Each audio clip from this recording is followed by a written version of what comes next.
Aleluia. A paz. Amém. Muito bom poder falar das coisas de Deus. Amém? Queria saber, quem conhece esse livro aqui? Levanta a mão. O Mozinho foi o primeiro a levantar. Todo mundo que já trabalhou com criança alguma vez na vida conhece esse livro. Eu vou apresentar para vocês. Essa aqui é a história bíblica. E a gente começa contando assim, que Deus criou o mundo. Por isso que é verde. Aqui estão todas as árvores, todas as plantas, toda a natureza, todos os animais. E Ele criou o mundo para que você vivesse com Ele. Certo? Para que tudo corresse bem aqui. Porém o homem pecou. E o seu pecado o distanciou da presença de Deus. E é interessante que não só o homem foi marcado pelo pecado, mas a Bíblia fala que quando o homem pecou, até a terra se afetou. A Bíblia fala que começaram a crescer espinhos na terra após o pecado do homem. Mas pela glória de Deus, Ele mandou seu Filho para nos resgatar. Aquele Filho que morreu na cruz, e pelo sangue dele, eu e você podemos acessar esse Deus de novo. Aquilo que tinha sido perdido com aquele meu pecado, pode ser lavado e ser feito branco de novo. Aquele meu coração que era negro pelo pecado, ele pode ser lavado pelo sangue de Jesus. Dessa forma, eu consigo habitar com Ele no céu. Amém? É uma história muito simples, meu irmão, mas é esse o Evangelho. O Evangelho de Deus é uma história de resgate, que tira a gente da condição de pecado que a gente estava e nos traz para o reino de Deus. Já pode começar a colocar o slide, por favor? E é sobre isso que eu quero falar, sobre esse reino de Deus, que é simbolizado pela cor amarela, porque a Bíblia diz que lá no céu há muitas pedras preciosas, e quando a gente vai ensinar para a criança, a gente relaciona a pedra preciosa com ouro. Fala, lá vai ter ruas de ouro, você vai morar numa casa de ouro, tudo vai ser iluminado. Então o reino de Deus é simbolizado pela cor amarela. Eu aprendi essa história quando eu era criança. Só que eu fiquei com uma dúvida muito grande. Eu falei, mas quando que a gente vai morar nesse reino dos céus? Porque parece uma história bacana, mas depois que você se converte, você fala, nossa, mas aí só lá na frente, depois que eu morrer, eu vou ver as ruas de ouro? Daqui onde eu me converti, até chegar lá, o que eu fico fazendo?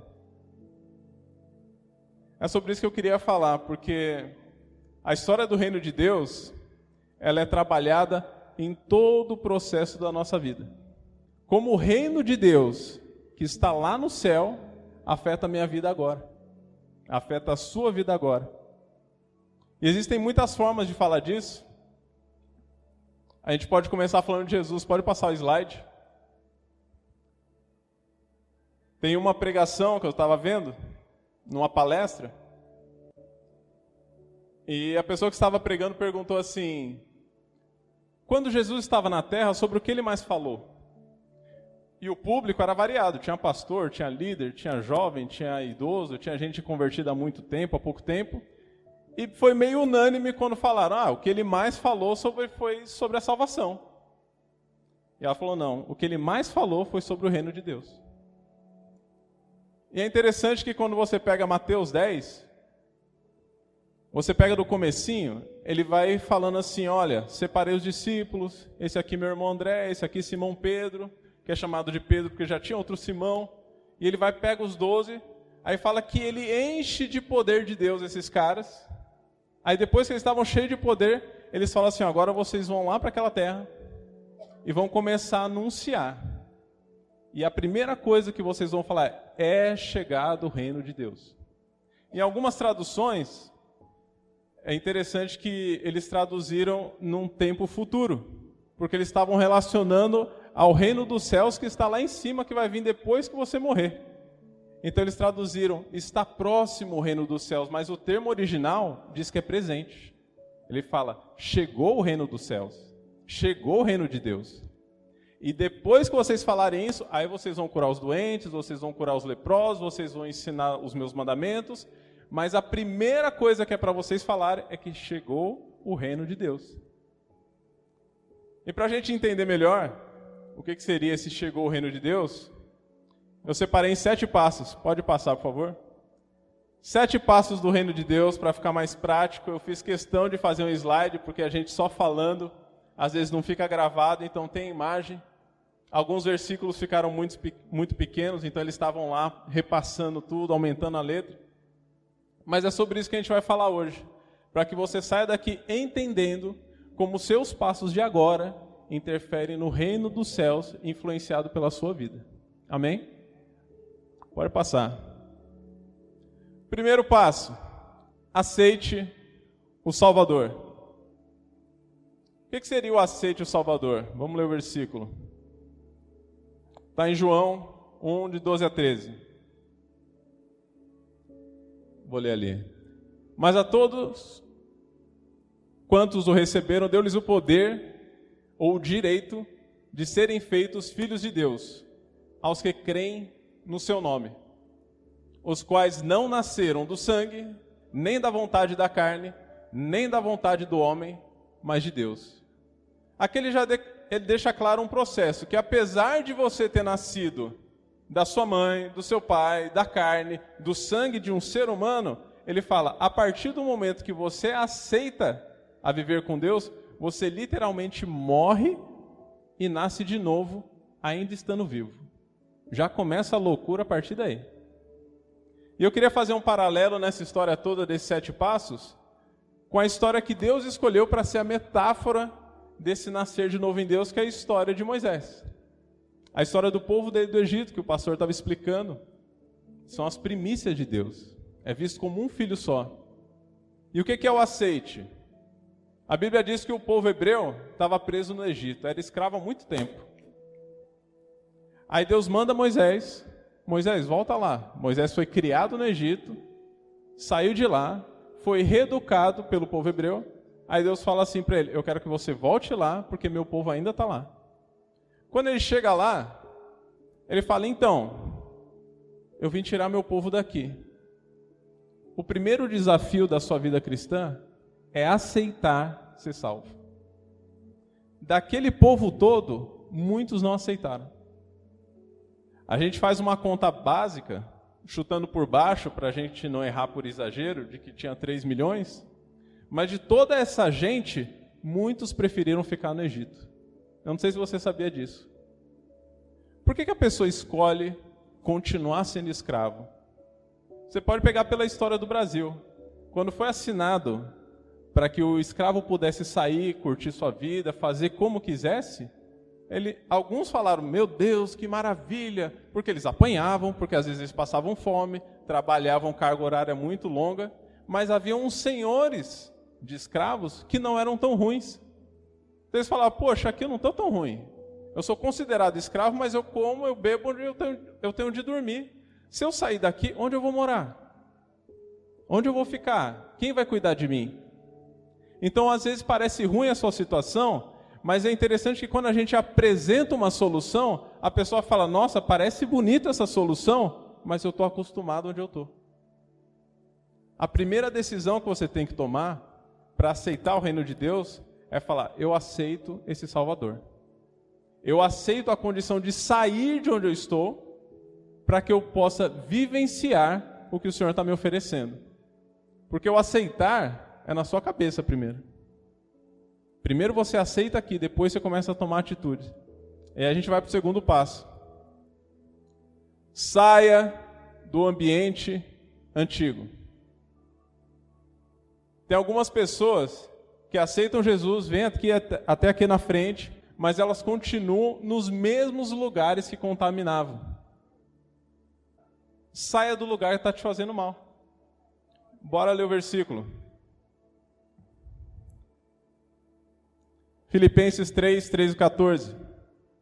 Irmãos, quanto a mim, não julgo que haja alcançado, mas uma coisa eu faço. Ele está dizendo, eu não sei se eu já cheguei lá, mas tem uma coisa que é o meu foco.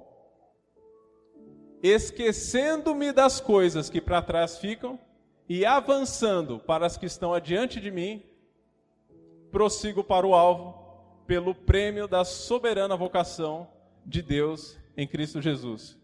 O que ele está falando é assim, como que vai ser lá, que prêmio é esse? Eu não tenho certeza se eu já alcancei, mas o que eu sei hoje é que eu não posso ficar onde eu estava. Se eu fui liberto, eu preciso sair para a liberdade. Amém?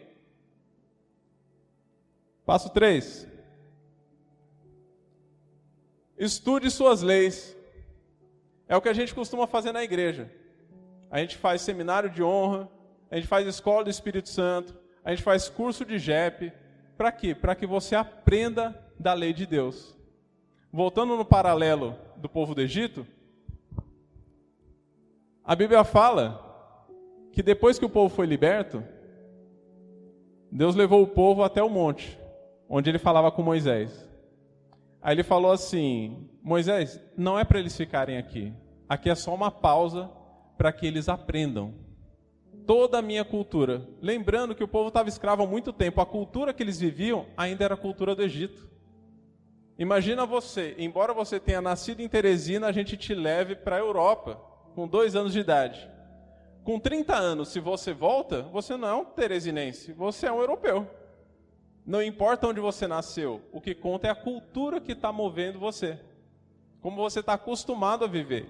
Esse povo estava todo influenciado pelas leis do Egito. Havia muitos deuses que eles adoravam lá. Então ele fala, Moisés, eu vou começar a te narrar, você vai escrever as minhas leis e você passa para o povo. Existe um tempo que Deus separa só para que você aprenda.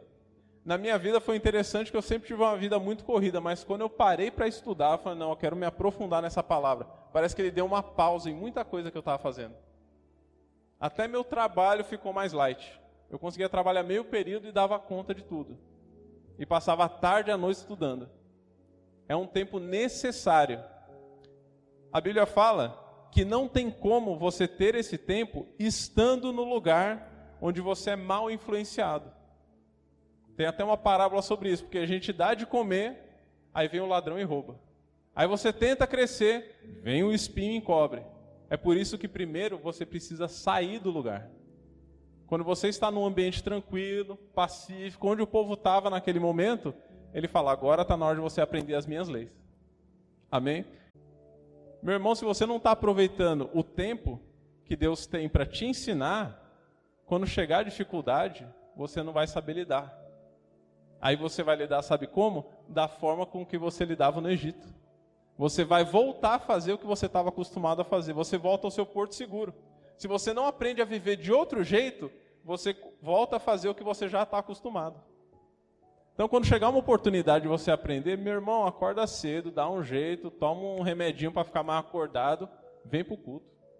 Vem aprender. É bênção de Deus para a tua vida. Amém? Pode ir para as 4. Depois que você aprende, o que é? Marche para a missão. E aí já fica uma dica doida. Porque às vezes a gente se converte com uma ideia de que a gente vai começar a viver em paz. Ah, agora eu vou ficar tranquilo. Agora encontrei meu Deus, Ele vai solucionar todos os meus problemas. Aí depois que você aprende, Ele fala assim, agora vai para a luta. Você está num porto seguro, você está num cantinho gostoso, que Ele te deixou, Ele preparou para você, você fala, é aqui que eu quero ficar. Tem um pastor legal, tem uma igreja gostosa, os irmãos vão na minha casa comer. Ele fala, você está bom? Você está alimentado? Você está mais forte? Agora vai para a luta, porque tem muitos perdidos lá fora. Amém? Com Deus, meu irmão, o processo, ele não para. Ele não para, sempre tem um próximo passo. Sempre tem um próximo passo. Eu estava conversando com um pastor, e depois que ele se aposentou, ele estava contando que ele pegou o pouquinho de dinheiro que ele tinha, estava pensando em comprar um sítio e ficar de boa com a mulher dele. Já trabalhei muito, já fiz muito para Deus, já tinha uma certa idade, já estava beirando aquele momento onde seu corpo só desfalece, não rejuvenesce. E daí ele foi encontrar um outro amigo dele, falar desse plano dele, porque esse amigo dele tinha feito a mesma coisa depois de passar anos missionário, comprou um sítio e tal, e ele foi lá pegar umas dicas. Quando ele chegou lá, o sítio do cara era uma escola cristã. Daí ele falou, poxa, mas você não falou que ia descansar e tal, não sei o quê? Aí o cara falou, pois é, esse era o meu plano. Mas não era o plano de Deus. Ele falou que enquanto houvesse fôlego de vida em mim, era para eu atuar na obra. Se eu tenho alguma condição, não é para eu gastar perdendo tempo. Porque esse mundo já jaz no maligno. Não tenho que desfrutar. Ele fala que esse mundo está perdido. Então, enquanto tiver ânimo e fôlego em você, trabalha na obra. Porque eles já tinham passado desses 3 primeiros passos. Quando chegou no marcha, eles marcharam por um tempo e falaram, agora está na hora de eu descansar, descanso merecido. Deus, não, ainda tem muito a caminhar. Amém? Segue. 5. Lute pelo prêmio.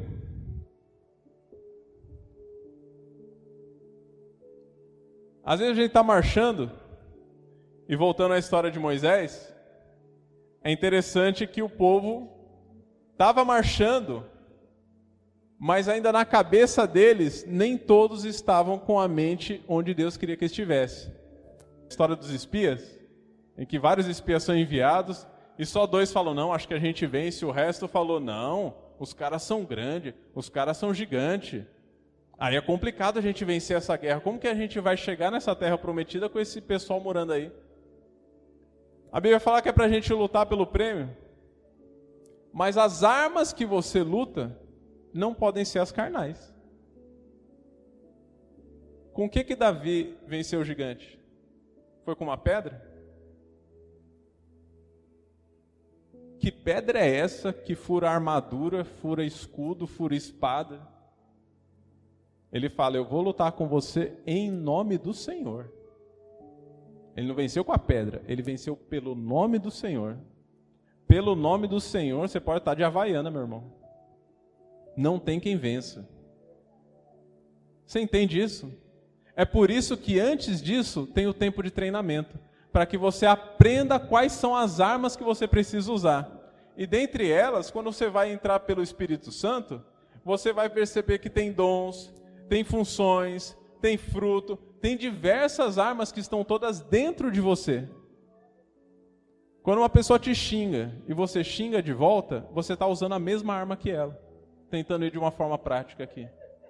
Se uma pessoa te bate e você revida com um soco também, a mesma arma é a que você está usando. Você está lutando no mesmo nível. Lembra aquela história quando Jesus chega no templo e ele percebe que o pessoal criou uma feira lá dentro?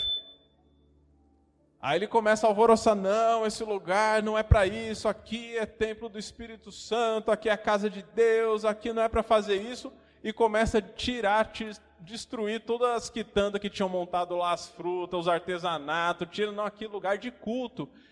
Um dos feirantes, que viu as coisas dele sendo destruídas, ele ficou doido com Jesus.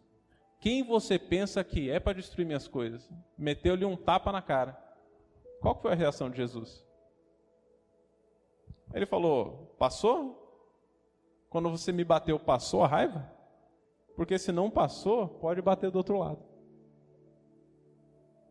É nesse nível que ele está conversando. Eu estou no mundo, mas eu não sou afetado por ele. Você está com raiva, eu não estou. Eu estou honrando o meu pai. Você pode ser cheio de ira, de raiva, tal. Isso não vai me afetar. Não é porque você me bateu que eu vou ficar irado igual você. É esse o nível que ele está falando, para que a gente chegue. Amém? 6. Meu irmão, tem muita coisa para falar disso. Eu estou tentando ser prático, para também não passar muito o nosso tempo. Se você está cheio do Espírito Santo, se você está lutando com as suas armas espirituais, se você está onde Deus quer que você esteja, você está pente fino. Ele te dá outra dica: resista. Porque não é porque você está forte que o diabo cansa de você. Ele continua pegando no pé. E o que eu já vi de crente apanhar porque cansou, muitos. A Bíblia fala que existem pessoas que estavam lá no alto, cheios do Espírito Santo, operando milagre, maravilha, faziam de tudo, coisas que eu nunca fiz, e falava que esses, mesmo assim, caíram pelo tempo. Não aguentaram o longo tempo. A Bíblia fala que se você não resiste, você acaba perdendo tudo aquilo que você conquistou. Por São Paulo, trabalhava com crianças e adolescentes, e tinha uma menininha lá que desde que ela era criança a gente percebia uma unção nela que era diferente. O pai dela colocou ela numa escola de teclado, e com 13 para 14 ela já tocava no louvor. E ela era boa aluna, tocava muito bem, mas o que chamava a atenção é que quando ela começava assim, a igreja já começava a mudar. E era uma coisa que não dá para explicar direito, que é unção. Não tem um texto que explique. Ela começava a cantar, a igreja ia abaixo. Uma menina desse tamanho assim, ela toda carinha de nerd, um óculos desse tamanho, toda magrinha.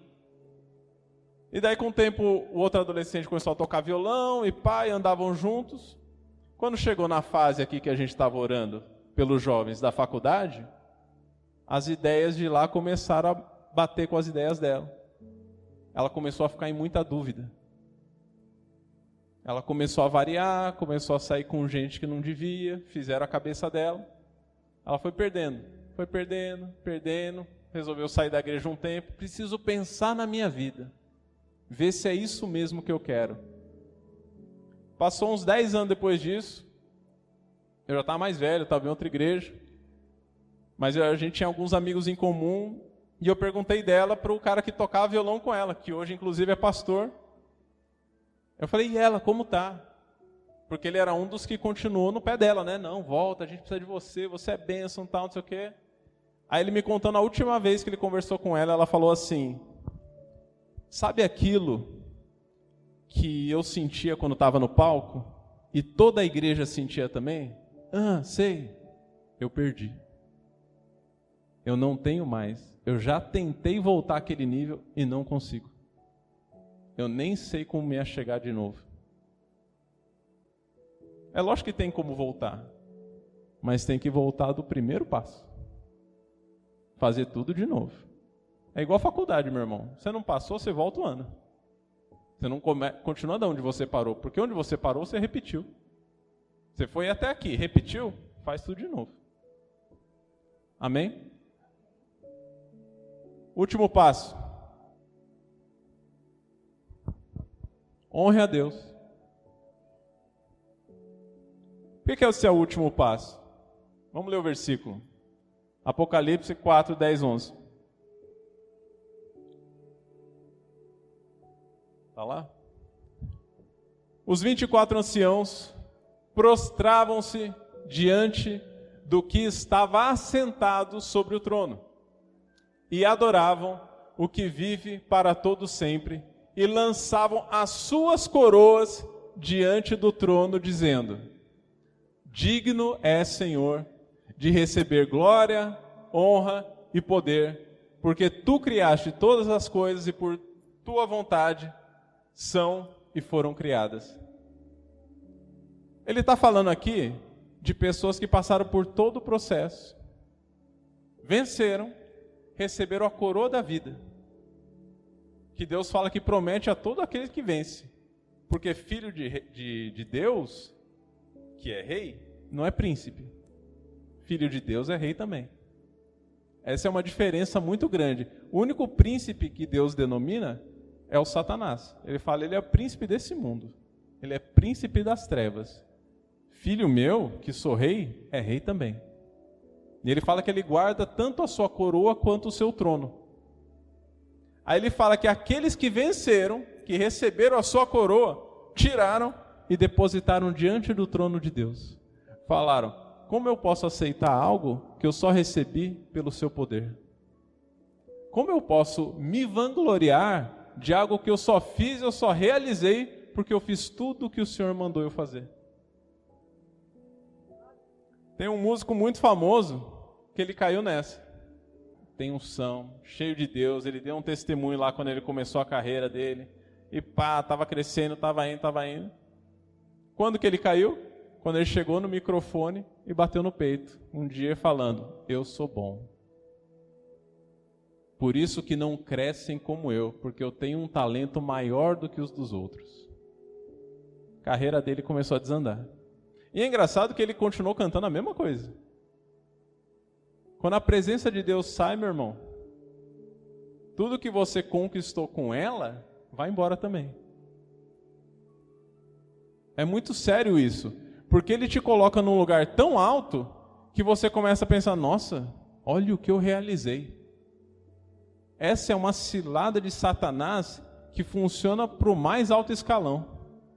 Quantos líderes de grandes igrejas não caíram por causa disso? É o que eu estava dizendo. Por que o resistir é tão importante? Porque o diabo, ele não desiste. Não é porque você está lá no alto, com a sua coroa, que ele vai falar, não, com esse não dá para mexer. Se tiver brecha, ele continua mexendo. Tem um versículo muito bom que fala, se você resistir muito tempo, ele foge de você. Você entende isso?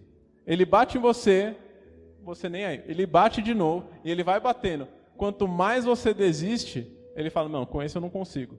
Se ele está te cutucando ainda, é porque ele ainda está vendo brecha em você. Amém? Amém. Glória a Deus. Pode passar.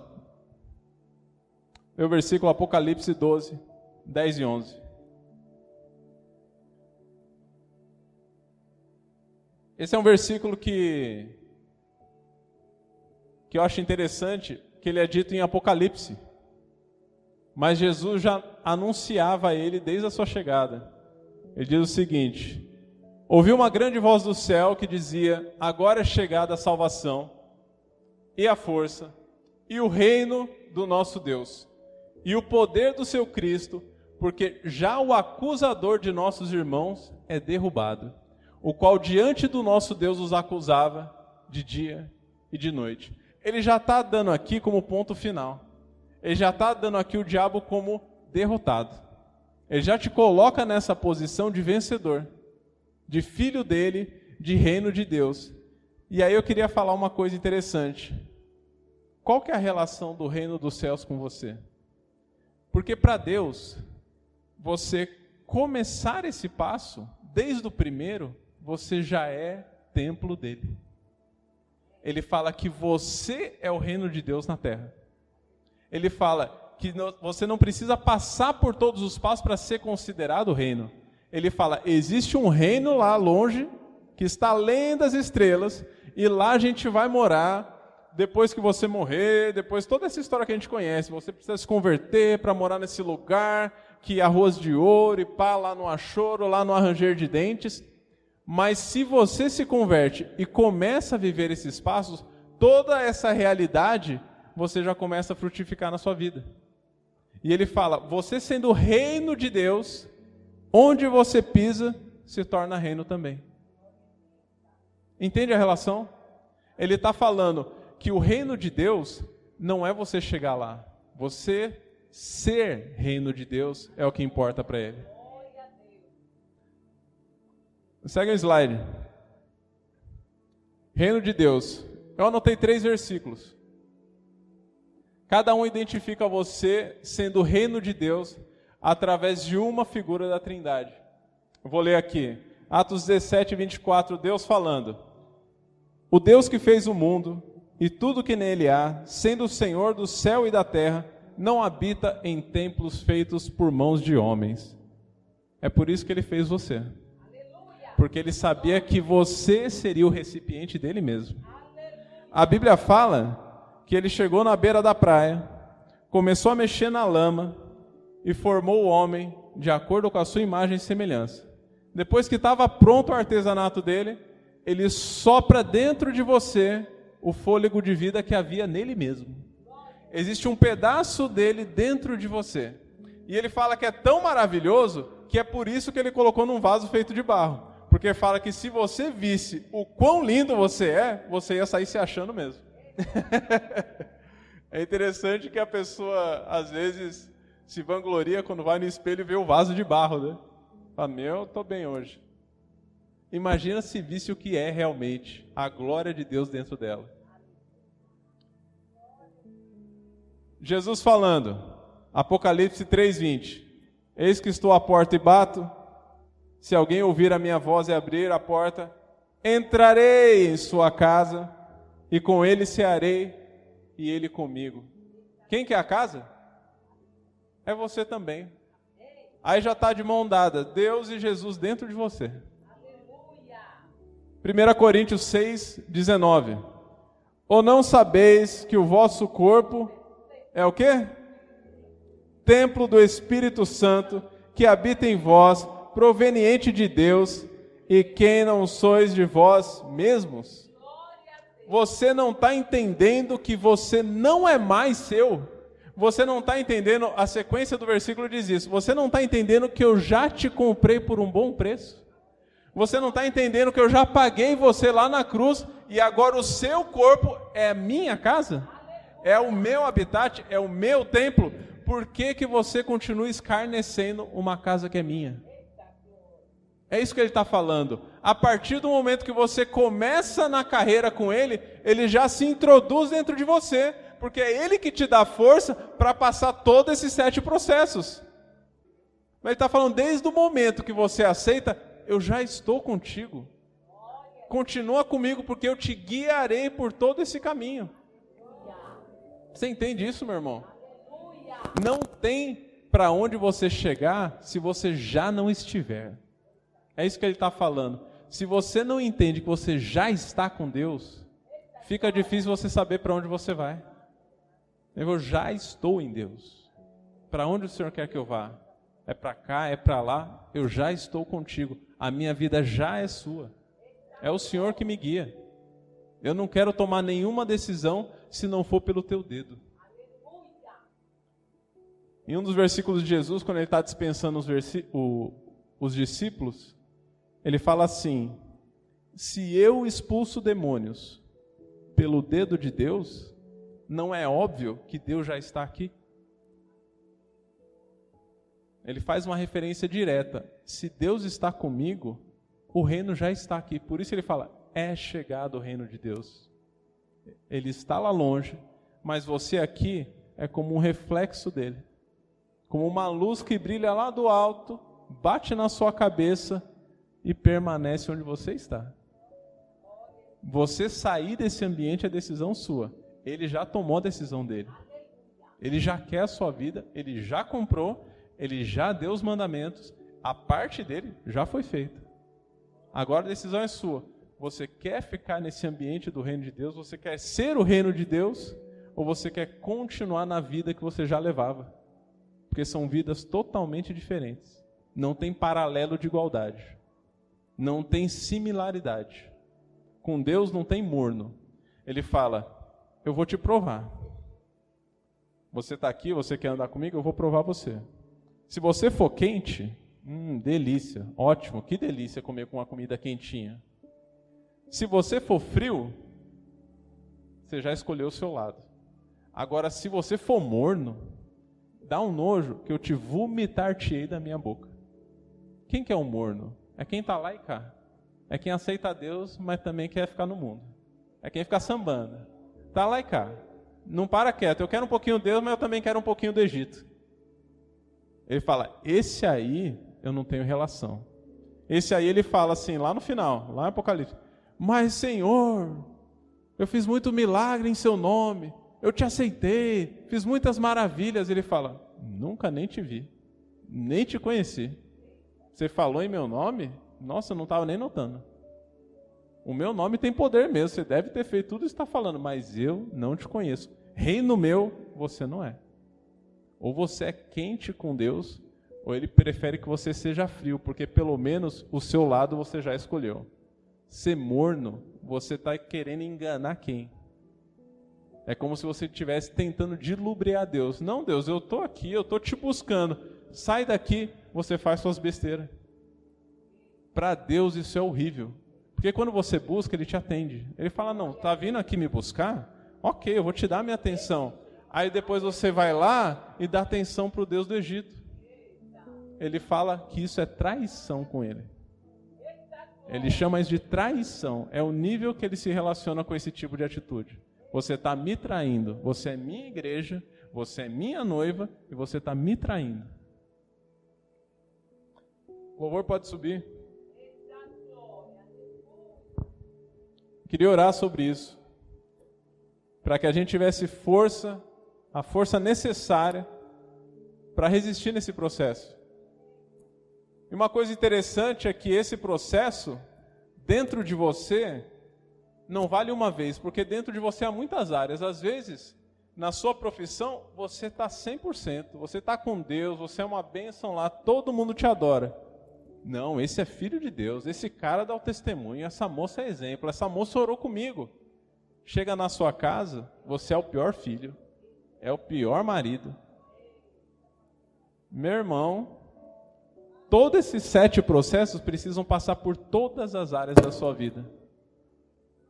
Tem umas que você pode estar muito bem, foca nas que você está mal. Tenta equilibrar a sua vida pelo alto. Eu estou bem aqui, eu vou tentar levantar todas as áreas da minha vida para estarem aqui também. Amém? Pode apagar as luzes. E se você sentir no seu coração, vem aqui à frente. Para a gente orar com você, não importa que parte do processo você esteja.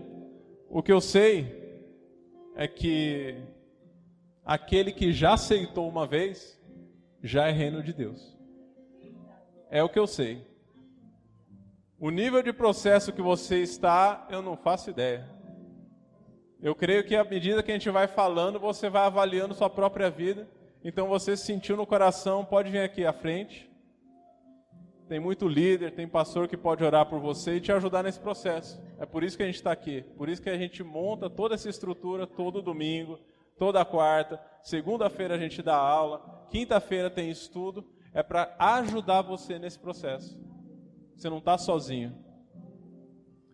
A Bíblia fala que eu fazendo a minha parte e você fazendo a sua, a gente é como um corpo só, perfeito em Cristo Jesus.